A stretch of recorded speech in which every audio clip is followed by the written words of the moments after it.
friends. I'm Jeffrey Rosen, President and CEO of the National Constitution Center, and welcome to We the People, a weekly show of constitutional debate. The National Constitution Center is a nonpartisan nonprofit chartered by Congress to increase awareness and understanding of the Constitution among the American people. In this episode of We the People, I am excited to share a conversation about illiberalism in American history with two great historians, Stephen Hahn, author of Illiberal America, A History, and Manisha Sinha, author of The Rise and Fall of the Second American Republic, Reconstruction, 1860 to 1920. It's moderated by the NCC's Chief Content Officer, Tom Donnelly. Enjoy the conversation. Hello, everyone, and welcome to the National Constitution Center and to today's convening of America's Town Hall. My name is Tom Donnelly, and I am the Chief Content Officer at the National Constitution Center, and I'm so delighted to have you here for what should really be an illuminating conversation about the history of illiberalism in America. But before we get to the conversation itself, first want to introduce our magnificent panelists here. First, we have Stephen Hahn, who is a professor of history at NYU and a Pulitzer Prize-winning historian who studies American political and social movements. His acclaimed works include A Nation Under Our Feet and A Nation Without Borders. His most recent book, which we'll be discussing today, is Illiberal America, A History. And then Manisha Sinha is the Draper Chair in American History at the University of Connecticut and the 2024 president-elect of the Society for Historians of the Early American Republic. She's a leading authority on the history of slavery and abolition in Civil War and Reconstruction, and the Civil War and Reconstruction, and has written numerous books on these topics, including The Slave's Cause, which is, no exaggeration, perhaps the best book that I've ever written on ever read on the history of slavery and abolition. So her most recent book, which we will be discussing today, is The Rise and Fall of the Second American Republic, Reconstruction, 1860 to 1920. So thank you for joining us, Steve Hahn and Manisha Sinha. Thank you. Thank you, Tom. Yeah, so absolutely. So the first question to you, Manisha Sinha, is, you've written a magnificent new book on Reconstruction. And as I said, it's called The Rise and Fall of the Second Republic. And so that's such an interesting frame, referring to the Second Republic there. Can you talk a little bit about your choice of using that frame and also, some of the key themes that we see America trying to put in place as we move into a Second Republic? Yes. So when I was writing this book on Reconstruction, I realized that a lot of historians had talked about this period as the Second American Revolution, the Second Founding, and in fact, even contemporaries use those terms. But I thought it would be interesting to use the term Second American Republic. I was really inspired more by the history of French republicanism, where republics, came and went, and they had many different constitutions. So it's not an exact match, but I think it was an important idea to think about American republicanism as a contested project. We have had so many histories that have actually challenged, older notions of American exceptionalism and the myth of kind of a linear, untroubled progress of American democracy. But what I wanted to show was this contestation. And the way to do that was to use this idea of a Second American Republic, also because we have foundational constitutional change that takes place during this period with the 13th, 14th, and 15th Amendments, and the sort of untried project of trying to establish equal citizenship for people regardless of race or previous condition of servitude. So all those ideas, I thought, were encapsulated in this idea of the Second American Republic, and not to see the American Republic as either all one or the other, which has also become fairly fashionable now, that everything was a racist reaction or that everything was always authoritarian, that the project is tainted from the start. I wanted to show more contestation and present a more nuanced history of American republicanism during Reconstruction. Absolutely. And it certainly comes through in your book, and I can't wait to drill down into so many of the episodes that you cover. Turning to you, Steve Hahn, your fascinating new book, it's a meditation on strains of illiberalism throughout American history. And I want to get through a lot of the historical episodes you talk about, but first it might be useful to place on the table just basic definitions. I mean, when we talk about, when you talk about liberalism and illiberalism, sort of how would you define them, and what are sort of the key contrasts that we should have in mind? Well, That's a very good question. Yeah, I should say that I got interested in writing this book as I listened to all sorts of observers talk about how Trump, beginning in 2015 and 2016, violated liberal democratic norms. And I was not entirely clear what those norms were. And as a historian looking way back, but even in the more recent past, and I recognized the comfort that a lot of people took in the idea that this was a sort of weird and distinctive variation that could soon be removed. And I began thinking about illiberalism as a way of conceptualizing an important current that was capacious enough that would include lots of different forms and also flexible enough so that you could see a change over time. So very briefly, I think in general about illiberalism as involving the inequality, assigned hierarchies of, say, race or nationalism or gender, the idea of the importance of cultural or religious homogeneity, of limited or particularist rights, of the marking of internal or external enemies, and the use of exclusions or expulsions in order to rid a society of them, the acceptance of political violence as a way to attain or maintain power, and also the will of the community as opposed to the rule of law. I think this is something we see in a lot of different ways. So, I don't. Manisha raises a very good point about the dangers of continuity and seeing, things so deeply laid in the past that they really don't change over time. And I tried very hard in this book to suggest that while illiberalism in many episodes shows certain shared features, it changes in many important ways. Absolutely. That certainly comes through in the book. Back to you, Manisha Sinha. One of the interesting features of your book is its breadth. And so, you begin your story in 1860 with the election of President Lincoln. You go all the way to the ratification of the 19th Amendment in 1920. Can you talk a little bit about, your choice there of periodization, why you've chosen to sort of elongate the period we traditionally think of as Reconstruction, where the traditional narrative is sort of it ends or it collapses with the Compromise of 1877, give or take. Can you talk a little bit about what we gain by that broader lens? Yes. So one of the reasons I wrote this book was because I think when we look at the period of Reconstruction, and then usually in American history textbooks, it always sort of begins in 1865 with the end of the Civil War. And as you said, ends with the compromise, so-called Compromise of 1877, with the fall of the last Reconstruction governments in the South. And I think it's one of the reasons that we don't pay enough attention to Reconstruction. It seems like this brief moment that is quickly, done away with, and you immediately get to, the Gilded Age, to the rise of Jim Crow.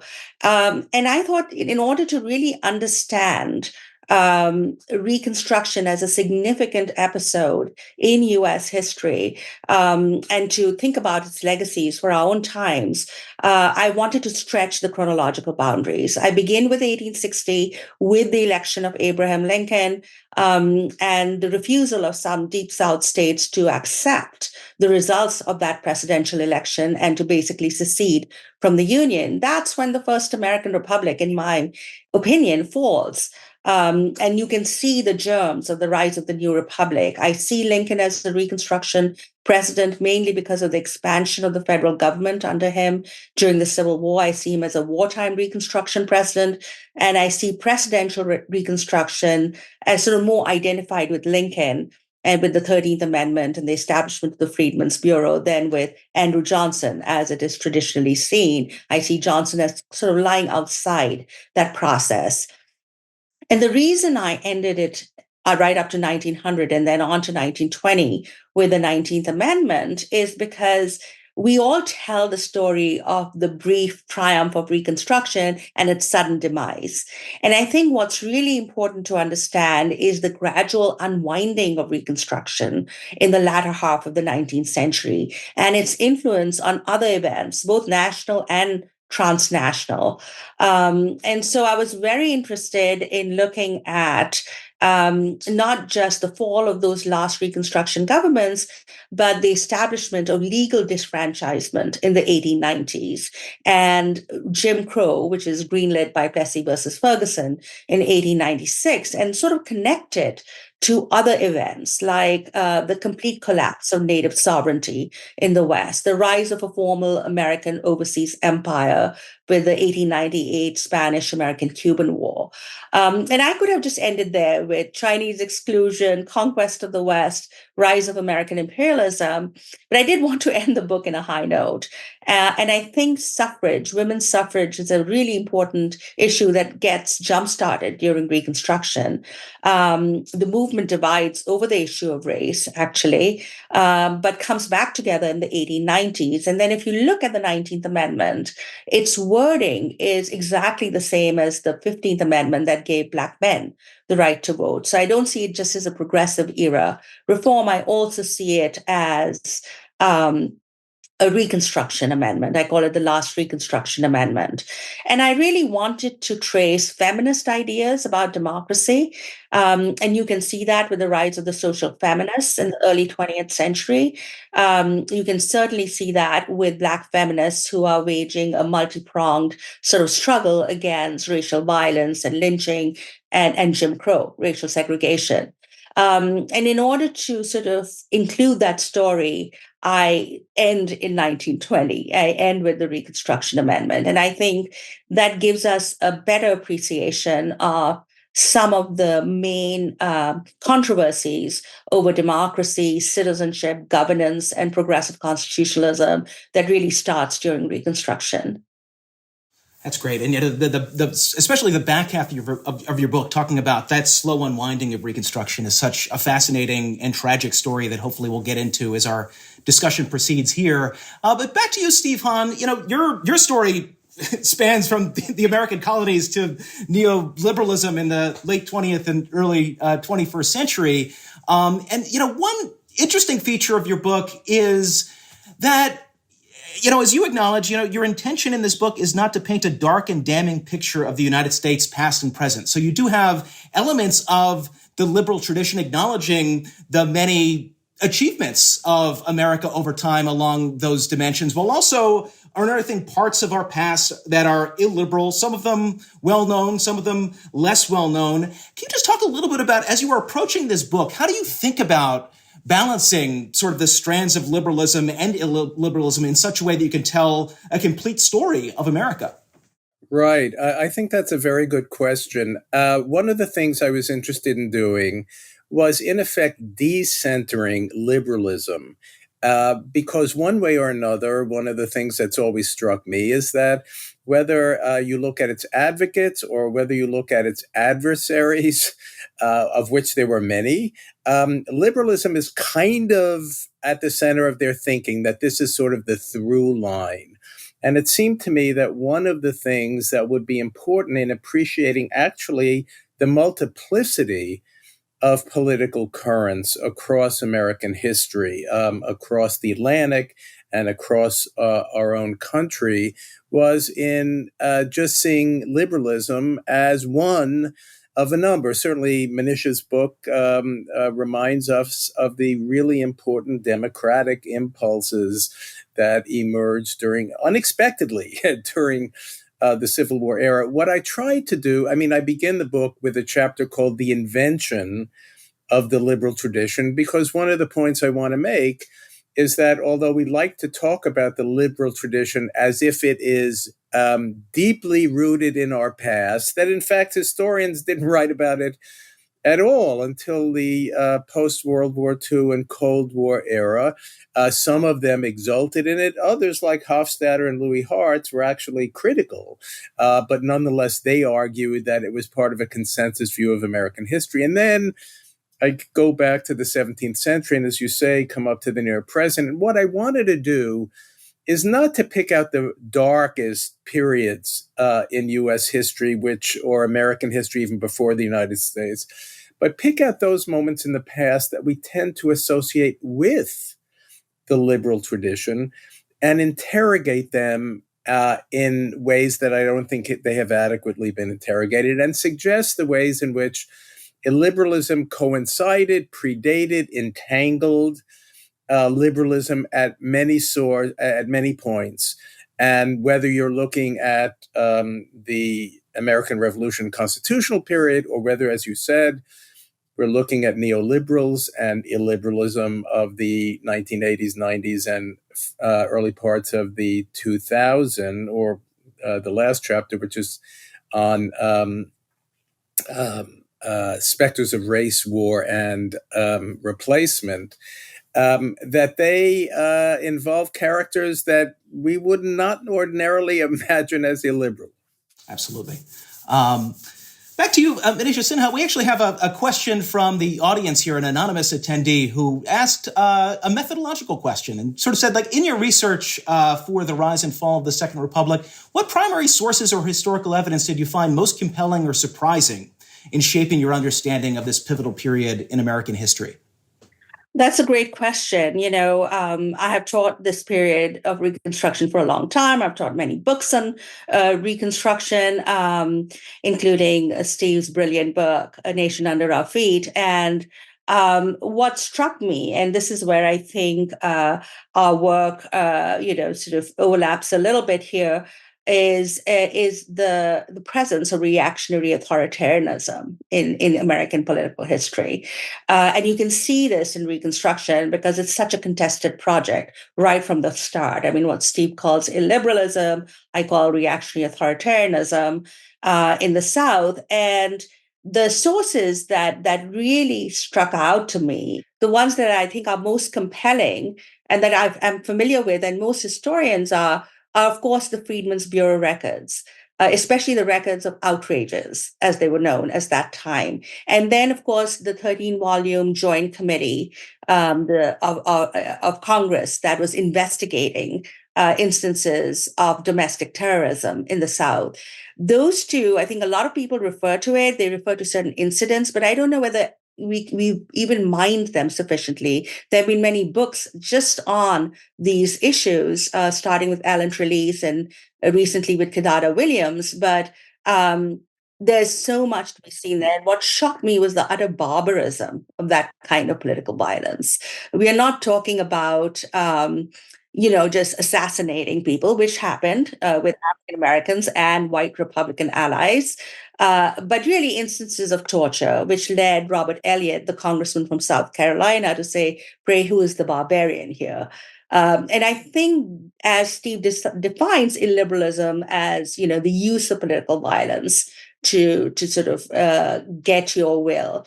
And you can really see that as a very apt case study when you look at Reconstruction in the South and the way it's brutally overthrown.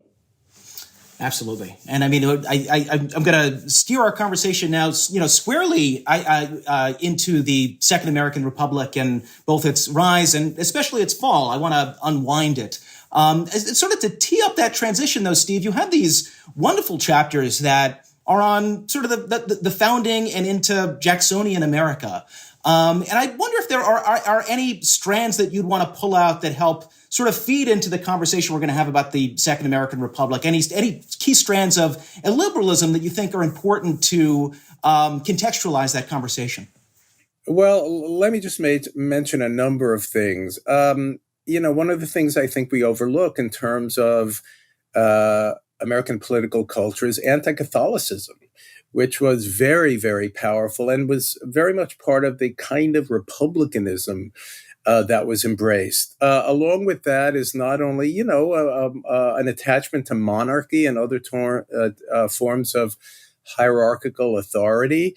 I was very interested in reading not only the Federalists, but the Anti-Federalists, who are oftentimes seen as advocates of local democracy, which in part they were, and they rejected the Constitution because of their fears about the centralization of power. But in fact, in many cases, they were interested in maintaining local power and the local hierarchies that power involved. And so in some ways, these deeply rooted ideas of cultural homogeneity and certain kind and anti-Catholicism work. I would say one of the things about the Jacksonian period, which I think links up very well with what Manisha was talking about, is, I call the chapter Tocqueville, Lincoln, and the Expulsive 1830s. And to remind readers that Jacksonian democracy was accompanied by and reinforced by the expulsions, not simply of native people, which is best known and which was horrific, but expulsions of Catholics, of Mormons, of abolitionists, of Black people and Black communities, a kind of celebration of these expulsions in many, many different contexts. This was also a period where not only Lincoln warned about the threat of mob violence overtaking the rule of law, but when Tocqueville warned about the descent to tyranny that he saw even in the midst of what he described as a pretty robust democratic culture, and his worries about how the associational components of democratic life could easily veer. I mean, he said he'd never been in a country where there was less independence of mind than there was in the United States of this period. And, politics in general was marked by, especially in cities, but not only, was marked by election day violence, by military cadences and the campaigns leading up to it. We know that state legislatures and Congress often saw weapons being brandished, duels being, challenges. So, the kind of violence that erupts especially horrifically during Reconstruction is embedded in American politics and political culture quite deeply. Thank you so much for that, Steve Hahn. And, one thing for the audience here is, one of the things Steve's talking about there is Lincoln's Lyceum address, which if you want to read a good excerpt of it, you could check it out at the National Constitution Center's Founders Library, which it remains just an amazing meditation on the politics of the Jacksonian era. Pivoting back to Manisha Sinha, one of the things your book, as I said, one of the most fascinating parts of your book is the back half talking about the collapse of Reconstruction and the slow unwinding of it. But you also do in the front half capture the power, the transformational power of the height of Reconstruction as well. And in particular, the central role that African-Americans play in that part of the story. You say, in your book that the aspirations of the enslaved were foundational to the Emancipation Amendment, so the 13th Amendment, and the broader revision of the Constitution that began in 1865. Can you just talk a little bit more about, the role of African Americans in this moment of constitutional creation, of landmark statutes, and then also how that feeds very practically into, our first real massive experiment in multiracial democracy in America? Yes, so I have an entire section called Grassroots Reconstruction, where I really wanted to see how freed people on the ground are influencing Reconstruction. We normally think of Reconstruction as these amendments and laws that are passed in Washington, which of course it was, but we need to see some of the impetus coming from freed people themselves. So one of the first petitions to impeach Andrew Johnson comes from a group of freed people in Savannah, Georgia, in 1865. And this is even before Congress is passing the Civil Rights Act and the Freedmen's Bureau, trying to renew the Freedmen's Bureau Act and having Johnson veto those two. So freed people are pretty astute in terms of recognizing the lay of the land and understanding that despite all its flaws, an agency like the Freedmen's Bureau can also be remade by them. In the sense of it's not just an agency that is a kind of a representation of Northern visions of Reconstruction, but it is also, of course, a representation of what freed people are demanding, their freedom claims, their insistence on reporting all the terror that is being meted out against them. That was not initially the charge of the Freedmen's Bureau, which was going to just look at oversee the transition from slavery to freedom. And so for me, it was important to look at those actions, even the experiments in land redistribution, which is often portrayed as one of the failures of Reconstruction. The fact that Stevens and other radical Republicans' vision of breaking up the plantation economy in the South doesn't come to pass. But if you look during the Civil War, there are all these experiments with land redistribution through the Freedmen's Bureau, whether it's abandoned or confiscated lands. Now, of course, Johnson reverses quite a bit of those. But I think it was still important for me to look at the vision that Southern Black people had of democracy, not just in terms of personal rights or civil rights and political rights or even land redistribution, but also their vision of social democracy, their notion that the government is responsible for the welfare of its most vulnerable citizens, especially those who had already proved their loyalty to the Union, unlike their former enslavers. So just tracing that process out on the grassroots, even in the question of women's rights, where we do not look at freed women at all, or their struggles, or at the constitutional conventions, Reconstruction constitutional conventions, where many issues of women's rights pop up. That's another source I would recommend. Just, it makes for tedious reading, but just reading the minutes of all those state constitutional conventions can sometimes yield surprising results.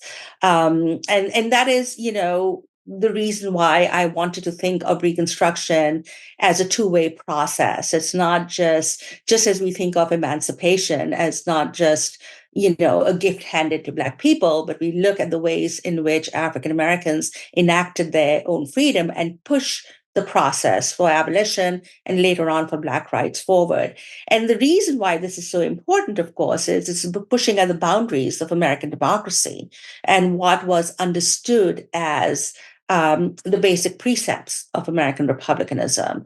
So there's no gainsaying the fact that that of achievement is something that we do need to look at. There's a lot of work recently that has said that, that radical Reconstruction was not that radical, that it operated within certain parameters. But from the perspective of freed people, they were conducting their own grassroots experiments in Reconstruction that I think it's important for us to look at, because a lot of those ideas come back up with the populists, with the Knights of Labor, the American Socialists, during the Progressive era, New Deal. These don't die out. So Reconstruction and its discontents is an important idea, I think, for us to think about in terms of its political legacies.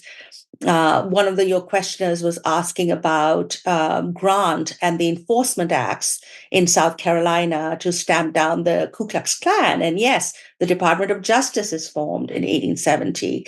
The enforcement acts, which are now being evoked against political violence, were passed at that point.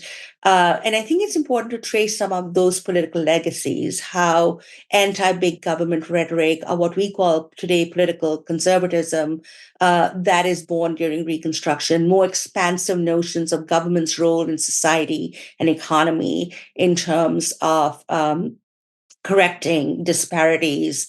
Those ideas are being debated during Reconstruction, and we still live with some of those ideas in terms of our political traditions. Well, I would just add to that it seems to me that the Reconstruction story reminds us that over the course of American history, those people who have been committed to the most expansive ideas about rights and about democracy have been those who historically have been denied them.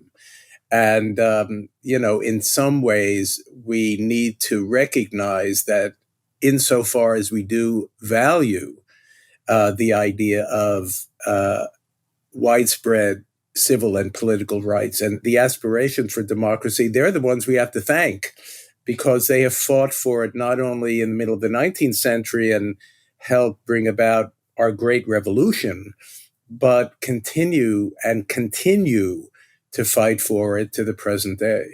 Thank you for that addition there, Steve. That was a great expansion on what Manisha was saying. And Manisha, thank you so much for bringing in Carol Patterson's question in your response there. It was a great one about grant and enforcement. Back to you, Steve Hahn. We've talked a bit now about the achievements of the Second Republic and the height of Reconstruction, but of course you explore currents of illiberalism in post-Civil War America in your book. One of them being, if one of the great achievements of Reconstruction is the 13th Amendment and emancipation, you offer some thoughts on the exceptions clause to the 13th Amendment and its importance. So can you talk a little bit about that? Yeah, I can. Thank you for the question. There's been a lot of interest in what we call the exception clause in the 13th Amendment, which did not get very much notice until fairly recently, owing, to the issue of mass incarceration, which is neither slavery nor involuntary servitude, except as a punishment for crime, whereof the party shall be duly convicted, shall exist, and so on. And there's been a lot of focus on, this as part of the rollout for what becomes the convict lease system in the post-Civil War period.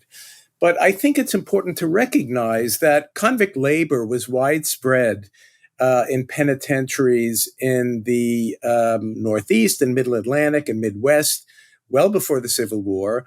And among the architects of the penitentiary and its use of convict labor and acceptance of corporal punishment were people who were abolitionists and in the anti-slavery movement. And that their concerns about disorder were such that even in the post-emancipation period, they were advocates of vagrancy laws, not in the South, but in cities of the North as the wage labor population grew. One of the things that really interested me and that I teach is Benjamin Rush. Benjamin Rush was an important politician, scientist, physician in the revolutionary and constitutional period. And, he wrote very powerful essays against slavery, or he called slave keeping, and against the death penalty, against more traditional forms of punishment. But he also was one of the architects of the penitentiary system. And one of the things you can see is that when he wrote his critique of slave keeping, he talked about the need for gradual emancipation, which became the way forward before the Civil War and could well have been the way in which slavery was abolished had the Civil War ended up any differently. But he was clearly concerned, although he did not regard AfricanAmericans as inferior to white people, as Thomas Jefferson did. Nonetheless, he thought that the stains of slavery would create disorder when emancipation took place. And so he wanted enslaved people to remain in the condition of enslavement. He wanted their children to be gradually transitioned to a status of freedom. And it, I think, helps us understand why, on the one hand, this kind of humanitarian orientation that marked the advent of penitentiaries, it was rehabilitation, not simply corporal punishment, nonetheless didn't have a very good way of answering what happens when disorder ensues, what happens when rehabilitation is not accomplished. So I did want to talk about, again, how people we associate with the liberal and humanitarian threads and impulses of the period also were very vulnerable to, the illiberal entanglements that came along with them. Yeah, I would add to that, Steve's absolutely right. There were many anti-slavery reformers who wanted to do away with what they saw as medieval forms of punishment and torture. It's a reason why we have in our Constitution the injunction against cruel and unusual punishment, which was briefly used against the death penalty until it was overturned. And there were a lot of anti-slavery reformers who were into orphans, asylums, prisons, thinking of it as sort of socially rational ways of dealing with societal problems. Interestingly, the Reconstruction governments in the South are the first ones to actually have these institutions in the South in a wide scale. They raise a lot of convict lease. And they have social, orphanages, asylums, schools. The South does not have a public school system before that.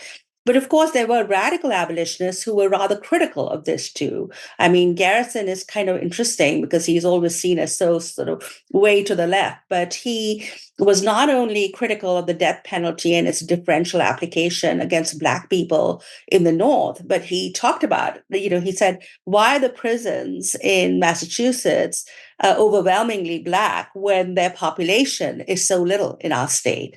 So he's already raising those questions in the antebellum period in the North, which I thought was interesting. And the system that Steve referred to, the convict lease labor system, and I think this is where I would pay more emphasis to our present day problems of mass incarceration, is the massive criminalization of Black freedom by many of these southern states that take these incipient systems. Well, you did have convict lease labor in Kentucky and some other states before the Civil War, but they expanded greatly. Right, it becomes this awful, people have written about it, worse than slavery, slavery by another name, etc. And it's not as if the criminal exception in the 13th Amendment was somehow conspiratorially put in by the people who wrote it, like Lyman Trumbull, etc. They were just using the common criminal exception in giving out rights that was there in the Northwest Ordinance and in other English common law. But of course, Southerners take this and they weaponize it. And you have this massive explosion of the convict lease labor system. But what's more important, I think, is what people have been talking about recently, which is when you criminalize Black freedom, right? It's easy to get around the 13th Amendment and emancipation by incarcerating people in large numbers for either imaginary or slight crimes. And that differential in law enforcement, of course, we are still hounded by it. You can see this also in the fugitive slave laws that were passed, federal fugitive slave laws that basically criminalized Black freedom, that any free Black man in the North was a suspected fugitive.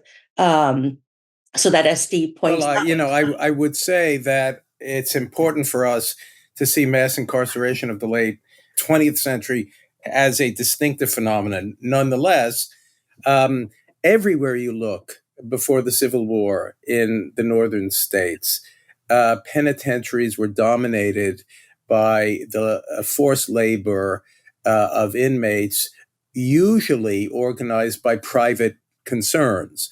They generally brought their equipment inside the penitentiary and was worked there. And as Manisha said, the inmate population was disproportionately Black and disproportionately immigrant and poor, which again helps us understand. But later on, it's not insignificant that as mass incarceration was dramatically expanding, it was liberals like Bill Clinton, who signed, his crime bill, signed his welfare reform bill, and regarded mass incarceration, or I would see it as a form of expulsion, as a way to deal with the disorder that was taking place. So again, Reconstruction's in the middle of this, and it shows both the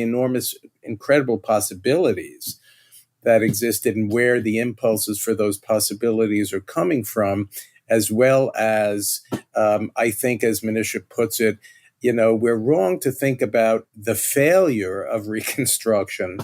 It's more important to recognize the repression of what Reconstruction represented. Thank you for that, Steve and Manisha. And Manisha, returning to you, I'd like to at least talk a bit about what you describe as the complex and multifaceted collapse of Reconstruction. You describe it. You use the descriptor, the American Thermidor, to describe this, and you date it as early as 1870, its beginning. So that's the year we're ratifying the 15th Amendment, trying to end racial discrimination in voting. You're saying the Thermidor begins there and extends all the way into the 1890s. Can you just talk a little bit about sort of that slow unwinding, some of the either the big themes or sort of the key milestones we see along that path? Yes, one of the reasons why I begin the American Thermidor part in 1870 is because the first Reconstruction government in the South falls in 1870 in Alabama. And then, gradually many fall. And by 1876, you only have Louisiana, Florida, and South Carolina with their Reconstruction governments. So we have to look at the period even before 1877 and to really understand how brief and contested Reconstruction was. I mean, if you think about it, the Reconstruction Acts are only passed in 1867, 1868. And then suddenly by 1870, already there's this massive reaction. And it's a full-fledged political reaction that employs both domestic terror in terms of the KKK, the red shirts, the white league, the white liners that act as the militant wing of the Democratic Party at that time. And you also have political maneuvers, right? Taxpayers' conventions, this charge of corruption, simply because this anti-big government rhetoric, there's a political reaction. So the legitimacy of these Reconstruction governments are being challenged the moment they are being born. Who is a voter? Who gets to be a citizen? Who gets to hold office? Even at the height of Black office holding, you have all these things being contested. And it's not as if African Americans and their white allies are not fighting back. They are. And the 1870s, for me, is kind of an interesting period because this is also the industrial takeoff of the United States. And between 1870 and 1920, this massive immigrant labor, not only from Southern and Eastern Europe, but also from Asia, from Mexico, from Latin America. We normally don't look at those areas, but you have the rise of contract labor, other kinds of unfree labor in the West. So we are really getting a moment where even emancipation is being contested, and Congress has to pass new peonage laws. There are those who are designated as peons or contract labor who are suing for their freedom. So Reconstruction is being felt all over the country. And the panic of 1873 and the second administration, the second term of Grant's administration, is really the moment when all this starts unraveling. And the threat comes not just from white Democrats who are, completely against the project of Reconstruction from the moment go, but also from Republicans. There's a breakaway group called the Liberal Republicans, not liberal as we understand it today, modern liberalism or social democracy. They're liberals in the classical set, laissez-faire liberals. They're against government in any form, against government intervening during Reconstruction. They're against government intervening in the North in terms of regulating the economy, child labor, etc. And so these people, they actually join up with the Democrats to oppose Grant for his second election. And even though they lose and they cease to exist as a party, they come to take over the Republican Party completely. So by the time you get to William McKinley, this project of, we are no longer the party of anti-slavery, we are the party of big business. The 14th Amendment's protections for freed people being used to protect railroad corporations, that idea becomes dominant in the Republican Party. So the retreat from Reconstruction is multifaceted. It's not just over the issue of Black rights, which is seen as horrific and unimaginable to a lot of people who simply cannot accept the results of the Civil War. And that is why I find any statues that commemorate Confederate generals highly objectionable, or schools named after them. One of your questions had asked that. And why I see this period starting from, the 1877, but going on especially to the 1890s, the height of lynching, convict lease labor, racial terror, massacres, etc., as the nadir in American democracy. This is not a period where the United States is so much a shining city on a hill, because you could see racial apartheid and its brutality in the South sort of inspiring right-wing forces, including fascists in Europe, who are looking at genocidal warfare against Native Americans in the West, who are looking at this very strict system of racial segregation in the South and seeing it as the way to go. Well, could I just jump in for a minute? One of the things it is nonetheless important to recognize, and I think Manisha's insistence on a kind of different chronology is important, is that the democratic projects that we associate with Reconstruction did not all end in the 1870s. In many parts of the South, especially in areas where there was not a robust Reconstruction, Texas, Virginia, there is a real important pulses of democratic activity in the 1870s and into the 1880s. We also have to remind ourselves that labor radicalism of the 1880s and populism in the 1890s tried to take that democratic project further, and that in some ways, we have a better idea of understanding the way in which Northern and Southern elites kind of joined hands in the task of repression, precisely because the labor question was staring all of them in the face. And the prospect of a different kind of political economy, a different kind of democracy, a form of social democracy, endures. And, if you think about white Southerners, they often think about the end of Reconstruction coming with disfranchisement in the late 1890s and the early first decade of the 20th century. So again, it raises the question of what is a good chronology of Reconstruction. I think Manisha takes it further, and that should be part of our discussion and debate too. But we need to remind ourselves that there's a pretty long, a sort of thread of democratic struggle that is going on even past what we ordinarily see as the period of Reconstruction. Yeah, I would like to reiterate that point, because Steve's absolutely right. In Virginia and in North Carolina, particularly, you have these fusion governments with white populists and Black Republicans in the 1890s, even in Tennessee, and sometimes even in the deep South states at the local level. The populists are presenting a real challenge to reviving some of those notions of state activism, of having a progressive income tax. They even want direct elections of the president, which was a good idea, and their sub-treasury plan, which is a plan that where the government would basically give credit directly to farmers to bypass middlemen, especially bankers and railroads. And I think there was again, if you look at the way white elites in the South react, it's through sheer terror and violence.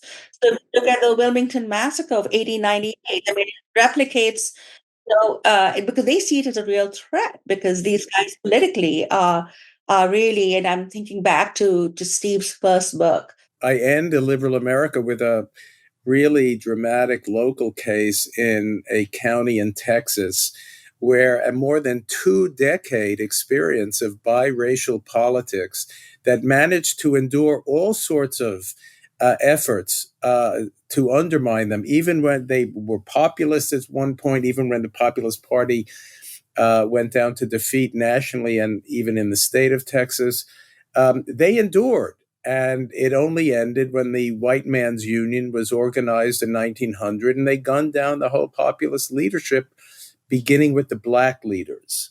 So I think it goes with Manisha's idea about the fall of the Second Republic, and it was a fall and it was a crushing. And that's important for us to recognize. Thank you so much for that, Steve. And Manisha, one thing I do want to make sure that we bring in before the end here, Manisha Sinha, is, your fascinating chapter on the conquest of the West, sort of how that part of the story fits into the broader story of Reconstruction you're telling from 1860 to 1920. Can you talk a little bit about that and sort of the relationship between what we find in the slow collapse of Southern Reconstruction and sort of the rise of, whatever you want to call it, a Reconstruction of the West, or however you want to characterize it, or Conquest of the West, as you do?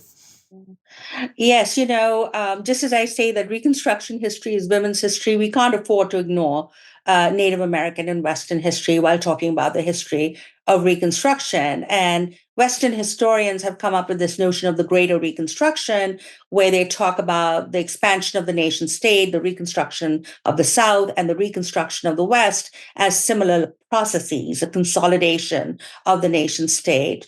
And they want to go right back to the Mexican War and end in 1877 in this sort of greater reconstruction of the West. I disagree a little bit with that thesis. I think it's important to look at that. But I argue in my book that, if you look at dispossession, then you would have to begin with the founding of the first American Republic, which is pretty much founded on the dispossession of Native Americans. That can't be the criteria. What I was really interested in is looking at the Indian Wars in the West. And what struck me, especially with my own education growing up in India, is how much they smacked of colonial warfare. This was no Lincoln's Code, no inquiries into massacres, etc., that happened during the Civil War. This was brutal warfare against even the civilian population, very much like colonial warfare. So there are historians who see the Indian Wars as merely an extension of the Civil War. I say these are very different political projects. And I look at the conquest of the West more in the sense of the unwinding of Southern Reconstruction, because it is true that the very same Union Army regiments, the 7th Cavalry, for instance, being used to enforce Black rights in the South are precisely the ones that are being sent first to, fire at strikers, but also to fight these Indian wars. And that it's really in the late 19th century, not just with the Dawes Act, which sort of subdivides Indian land into homesteads and results in a massive dispossession, but also just in terms of the violence against these Indian nations, the warfare against Indians, that dispossession actually increases rapidly well after 1877. It's really in the 1890s, or even if you look at something as iconic as the Wounded Knee Massacre, I talk of many other massacres. And what struck me was this kind of colonial project of not just conquering these lands and dispossessing Native Americans, but also of forcible assimilation, which was very common by European colonial powers in Asia and Africa at the same time. This is the height of European imperialism, the scramble for Africa. So I saw it more through those lens. And I also saw it as a sort of stepping off point for American warfare in the Pacific, with the 1898 Spanish-Cuban American War, with the acquisition or the annexation of Hawaii and Puerto Rico, the colonization of the Philippines. What struck me were not the Civil War generals, who are not there much. The Sherman does go to England to learn rules of colonial warfare before he comes back to head the Department of Missouri. But Sherman and Sheridan interested me less. There are others like Nelson Miles, etc., who see warfare in the West and who earn their spurs there. And they're the ones who end up in, Puerto Rico, in Philippines, in Cuba, because they are adept at this kind of colonial warfare. And the fact that the United States Supreme Court then actually issues these insular decisions that says these conquered territories are outside the purview of the 14th Amendment, outside the citizenship rights of the 14th Amendment, was important for me too, because suddenly you have this colonial relationship where the plenary powers of the federal government, unrestrained by the US Constitution, are then being exercised in these areas. And that's why I talk about it as going from republic to empire. One of the things I would say as somebody who is a little more sympathetic to looking at the West and South as part of a larger Reconstruction project is to remember that the South, the post-Civil War South, was oftentimes viewed as a kind of economic colony of the Northeast. There was clearly an idea. There was martial law that was imposed, the expansion of federal power there and in the West in different ways. But I think Manisha's right. I think, looking at the West in this period is a colonial project, and in many ways so is the South.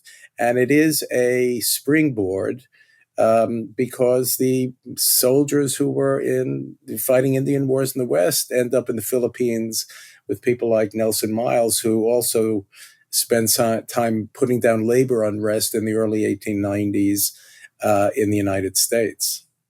Excellent. And Steve Hahn, one other, part of the Western story that both you and Manisha focus on is also just, and it connects to your story of illiberalism, is this strain of anti-Chinese sentiment throughout so many states, especially out West. Can you talk a bit about the policies that emerge from that sentiment and also just the violence that we see during this period?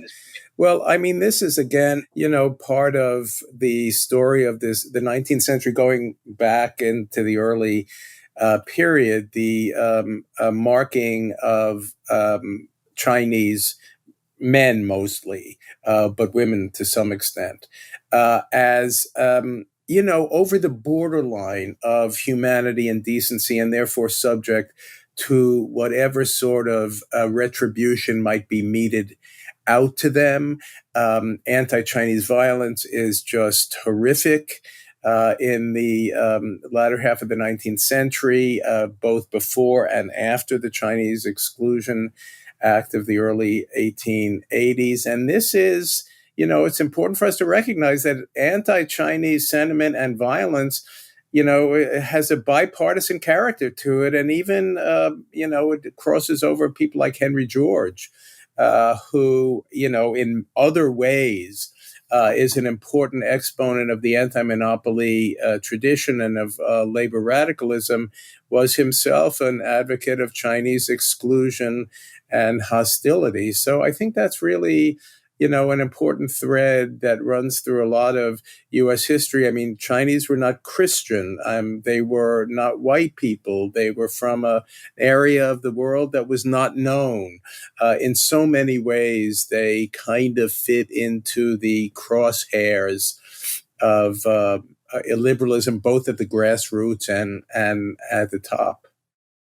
Yeah, I mean, that's one of the tragedies of the labor movement in the West, is how much they buy this, the working men's party, right, that buys into a lot of this anti-Chinese sentiment, and it's under the guise of coolie labor, undermining the wages of, quote, Native American labor. Right, it's using anti-slavery rhetoric. Exactly. I mean, it begins as kind of a democratic project in California, but is quickly co-opted by the Republicans, and you get the Chinese Exclusion Act.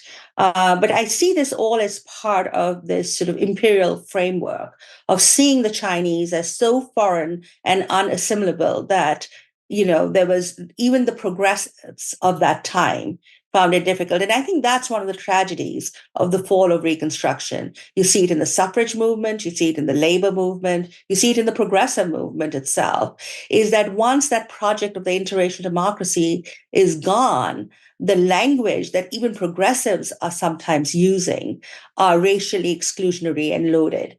And that, I think, is one of the biggest tragedies of the overthrow of American Reconstruction.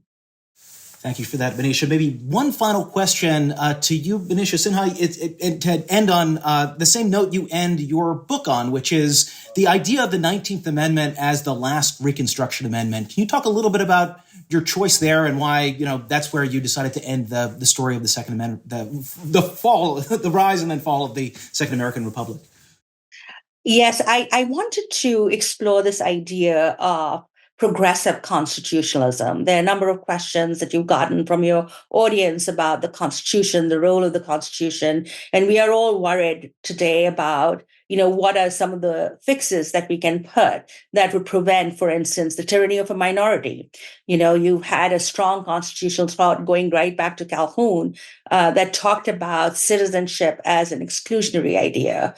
And what's interesting about Reconstruction is this notion that you can amend the Constitution. Of course, it was easy to do that because much of the southern states were not part of the Union when the 13th, 14th, and 15th Amendments are passed. In fact, the 14th Amendment is a condition of their readmission into the Union. And I think it's one of the reasons why a lot of conservatives still today question the constitutionality, believe it or not, of the 14th Amendment.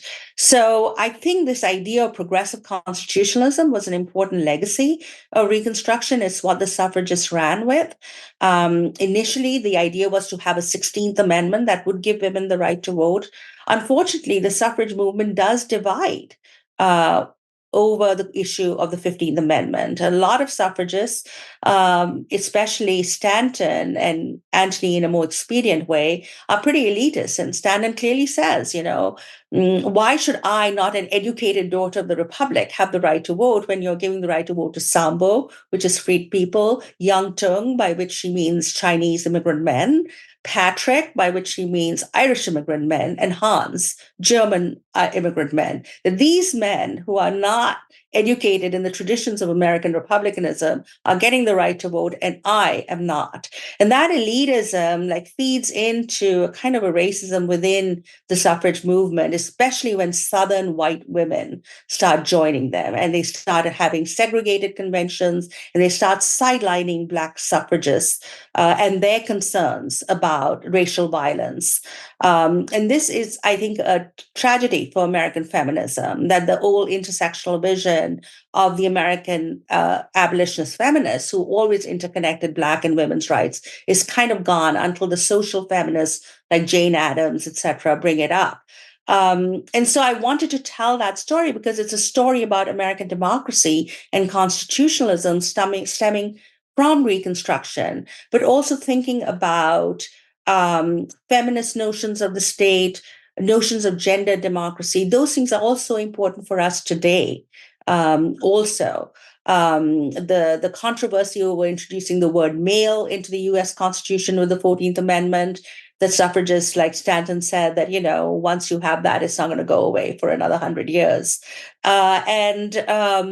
That is an important part of the story of American democracy. It's not usually told, I think, in a way that combines all these trains. You have all these wonderful books on women's history in the 19th Amendment, its achievements and its shortfalls, because, of course, it excludes Black women who've been disfranchised along with Black men until the Voting Rights Act of 1965. But it is still an important stepping stone, I think, in the expansion of American democracy. And I try to tell that complicated story with the 19th Amendment. It somehow seemed like a fitting way to end the book. Thank you so much for that. And sadly, we are at the end of our time. I feel like we've only, just gotten into so much of the rich content in both of your books. But Manisha Sinha, Steve Hahn, thank you so much for this illuminating discussion. Thank you, Tom. Thank you. Today's episode was produced by Lana Ulrich, Tanea Tauber, Samson Mastashari, and Bill Pollack. It was engineered by Greg Scheckler and Bill Pollack. Research was provided by Samson Mastashari, Cooper Smith, and Yara DeRese. Please recommend the show to friends, colleagues, or anyone anywhere who's eager for a weekly dose of constitutional conversation and debate. Sign up for the newsletter at constitutioncenter.org/connect. And remember always, in your waking and sleeping hours, that the Constitution Center is a private nonprofit. We rely on the generosity, passion, and engagement of people from across the country, lifelong learners like you who are inspired by our nonpartisan mission of constitutional education and debate. Support the mission by becoming a member at constitutioncenter.org/membership or give a donation of any amount, $5, $10, or of course, more, to support our mission, including the podcast. That's at constitutioncenter.org/donate. Hope everyone's having a good summer, and on behalf of the National Constitution Center, I'm Jeffrey Rosen.